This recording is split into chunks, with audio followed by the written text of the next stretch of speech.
ഈശോ മിശിഹായ്ക്ക് സ്തുതിയായിരിക്കട്ടെ. ലോകം മുഴുവനും നക്ഷത്രങ്ങൾ തൂക്കിയും പുൽക്കൂടുകൾ ഒരുക്കിയും രാജാതിരാജന്റെ തിരുപ്പിറവിക്കായി നാം ഒരുങ്ങുകയാണ്. കൊട്ടാരങ്ങളും മണിമന്ദിരങ്ങളും ഉണ്ടായിട്ടും ഉണ്ണീശോയ്ക്ക് പിറക്കാൻ ദൈവം തെരഞ്ഞെടുത്തത് ബെത്ലഹേമിലെ കാലിത്തൊഴുത്താണ്. ആ പുൽക്കൂടിന്റെ അനുസ്മരണമാണ് ക്രിസ്തുമസിന് നാം ഒരുക്കുന്ന പുൽക്കൂടുകൾ.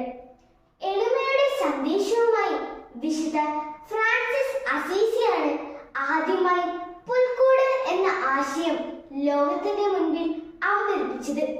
പിന്നീട് ലോകത്തിന്റെ വിവിധ ഭാഗങ്ങളിലേക്കും അത് പ്രചരിക്കുകയുണ്ടായി. ലോകത്തിന്റെ പ്രകാശമായി എല്ലാവർക്കും രക്ഷ പ്രദാനം ചെയ്യുവാനായി യേശു പിറന്നിരിക്കുന്നു എന്ന മഹത്തായ സന്ദേശമാണ് പുൽക്കൂട് നമുക്ക് നൽകുന്നത്. ഈ സന്ദേശം ഉൾക്കൊണ്ടുകൊണ്ട് നാം നമ്മുടെ ഭവനങ്ങളിൽ പുൽക്കൂടുകൾ നിർമ്മിക്കുമ്പോൾ നമ്മുടെ ഹൃദയങ്ങളെ പുൽക്കൂടുകളാക്കി മാറ്റാം.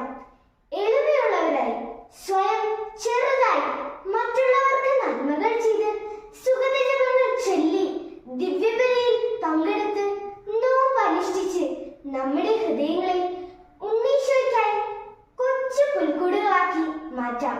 അങ്ങനെ ക്രിസ്തുമസിന്റെ ചൈതന്യത്തിൽ വളരാം.